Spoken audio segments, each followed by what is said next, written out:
দেশ থেকে চিরতরে দুর্নীতি দূর করার উপায় কি? আমাদের সাধারণ মানুষের মনে মস্তিষ্কে এখনো দেশের এই পরিস্থিতি এবং এগুলোর কারণে দেশ নিয়ে মানুষ অনেক বেশি সিস্টেমে পরিণত হয়েছে। দম্ভ, অহংকার, ক্ষমতার দাপট এটা যেভাবে গোটা সমাজের উপরে ঝেঁকে বসেছিল, এর কারণে সাধারণ মানুষ এখন স্বপ্ন দেখতে শিখছে এবং পরিকল্পনা করতে শিখছে এবং সাধারণ মানুষ চেষ্টা করছে যে এই পরিস্থিতি থেকে তারা কিভাবে বের হবে। তো এটি একটি আনন্দের বিষয়, এটি একটি সান্ত্বনা বিষয় সন্দেহাতীতভাবে আমাদের জন্য।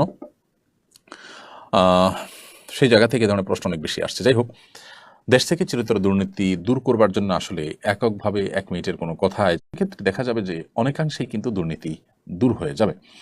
দেশের প্রথিতযশা ওলামা একরাম বা প্রথম সারির আলেমদের অনেকে গ্রেপ্তার হয়েছেন, নানা হয়রানির শিকার হয়েছেন, নানা মামলা মোকদ্দমা তাদের বিরুদ্ধে করা হয়েছে, কিন্তু আর্থিক কেলেঙ্কারি তাদের কিন্তু বিরুদ্ধে কোনো কি আজও পর্যন্ত কেউ প্রমাণ করতে পারেনি।